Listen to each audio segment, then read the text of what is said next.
3 men is back. Oh, okay, Jay, boys, do it again. Oh my gosh, the red got messed up. This is a 5 out of freaking 5. It is beat making time. Next week is E3 week. My album comes out next week. I have delivered. Something is true, something but oh, look at that, my God. This is your boy.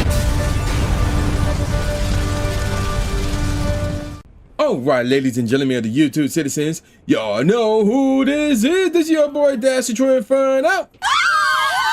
Back at it with another Call of Duty Black Ops 7 commentary video gameplay for you guys. And Sony and PlayStation keep making the news for the wrong reasons. So, what's going on now? Well, here's the deal.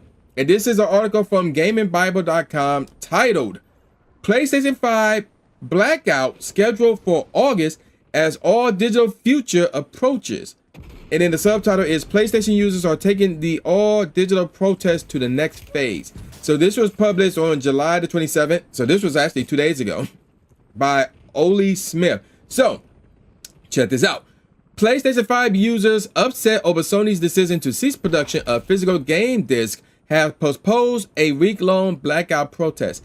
As Sony shows no signs of backing down from its stance on an all-digital future, its socials are blowing up at the minute with thousands of angry comments flooding underneath every post and video. Now, the protest has entered a new phase, with some content creators organizing a week-long blackout of the service to send a message to Sony. So here's a quote. For several years now, Sony Interactive Entertainment has continued to grow further apart from its fan base. And that's the end quote. Reads a statement from ex-user Does It Play. Continue on with the quote. Whether it's closing beloved studios like Bluepoint, pursuing a misguided level service strategy, canceling fan events, leaving PSVR 2 to die, or being completely out of touch with the franchises players want to see return, PlayStation has never felt more disconnected from its community. Ending physical discs in 2028 feels like the last straw. We understand there is only so much SIE can control, Sony Interactive Entertainment, by the way. But with the decisions that are within its control, the company continues to mismanage the strong position is inherent from the PS4 era. End quote. Does It Play suggests that players take part in a week-long blackout to protest these decisions? And continue on with another quote. We are calling on PlayStation players to participate in an economic and gameplay blackout from Sunday, August the 23rd at 7 p.m. local time through Sunday, August the 30th at 7 p.m. local time. Players can participate by turning off their consoles or logging out for 7 days. We feel that this period gives publishers and developers minimal impact while still giving players a voice.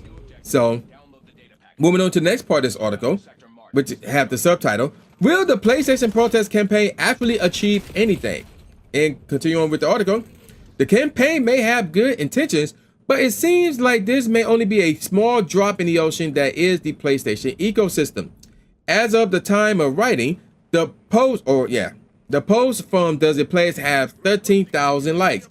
Meanwhile, PlayStation Network reportedly gets around 123 million active users each month as of June of 2025. Even assuming that every single person who liked Does It Play's post take part in the blackout, that only accounts for 0.01% of the total number of active PlayStation users, a number that's basically imperceivable to the Sony higher-ups. As much as players are speaking up about Sony's decisions regarding physical media, it seems to have not much of an impact on the wider PlayStation ecosystem. For example, the digital-only Call of Duty Black Ops and Black Ops 2 ports for PS5 from earlier this month knocked out Grand Theft Auto 6 off the platform's bestseller list. Yeah, that is 6. Despite the fact that these games released over a decade ago were being sold for $40 each. Altogether, it seems like Sony has made up its mind on this and won't be backing down from its decision. The physical market only makes up a small number of sales, with only 7 PlayStation games in 2026 selling more than 100,000 physical copies, compared to millions sold digitally on the PlayStation store, So that's the end of the article. So will I be taking part in the blackout? So here's the funny thing about that. There's 2 funny things about that. So let me find the dates again for this blackout. So yeah, it's from Sunday, August the 23rd to Sunday, August the 30th. So here's the funny thing about these blackouts rather.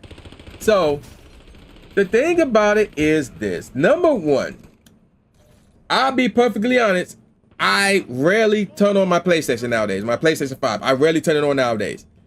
At this moment in time, I need to remind myself what games are coming out over the course of the next few weeks. Yes, am I planning on getting the Black Ops 2 thing? Yes, because I do have PlayStation Plus, so I get those for $20 each, as opposed to $40 each. Because, I'll be honest, Black Ops and Black Ops 2 are my all-time favorite are my all-time favorite Call of Duty games ever. And then, of course, Modern Warfare 2 is right there in third place. So, yeah, I will be getting those two at some point. Not now. It'll probably be Friday after I come back from watching the Spider-Man movie. If I remember, I would get it. Because I know that deal ends soon. I think it ends sometime next week. So I will get those two games. But after that, I won't be playing them. Because even with those games, they have a lot of issues. Not to mention, if you want the DLC, I believe that's another $40 for each DLC. Which, in my opinion, is egregious. It's blasphemous. So, even though I do have intentions of getting those two games, yes, they're digital only. So it's like, yeah, which is expected because it's not like they're going to re-release those on physical disc for PlayStation 5. Like, that makes no sense to me. But I'm planning on getting those two games, but I won't play them immediately because of the fact that they got a lot of issues with both of those games. So I don't know, once they fix the issues and probably months down the road, whatever the case may be, I will probably play those games. But at this moment in time, I have no desire to play them at the moment. But I do want to pick them up for $20 each because of the whole PlayStation Plus thing. So I will be doing that. But getting back on topic, the funny thing is, number one, I have not been on my PlayStation 5 for the longest amount of time. Like, once in a blue moon I will, but like, it's extremely rare. And number two, during that week, I would be out of town. I would be in San Francisco for Pokemon Worlds. So I would be out of town for a Pokemon Nintendo event, if you want to call it a Nintendo event, but an event that is associated with Nintendo, which is Pokemon, obviously. So I leave that Tuesday. So while I won't be on my PlayStation that Sunday nor that Monday because of the blackout, but after that, I'm out of town. So I won't be on my system anyway. So obviously, I will be taking part in the blackout. So you could say I'm taking part in the blackout now, even though it's not officially known as a blackout, but me, I just like have no reason to play PlayStation at the moment in time. So that's number one. And then in number two, I would talk about number two, the fact I'll be out of town during that week. So it's like, yo, it works out for me. Now, will this succeed? No, I firmly believe that this will not succeed. It may send a message, but I ultimately believe that this will not succeed because of what this article said. Like 13,000 likes as of when that article was posted. Let's say we double that number to 26,000 likes. We still talking like what, maybe 0.02% of the total number of active PlayStation users. So that's not enough. We need like millions of people to actually take part in this. And we could get millions. If we do get millions, now we have a different ball game. But if it's under 1 million, then it's like, they may notice. I don't know. So we'll see what happens. We'll see how this goes. I'm all up for it. Obviously, I will be doing it. I gave y'all the reasons why I'll be doing it. So, yeah. I have no problem with this whatsoever. And I'm going to call it a wrap now. So with all that said, y'all know who this is. This boy New J Gatsby, a.k.a. New Stephen A. Smith, saying peace out, y'all. And I'll see y'all next time. Yeah.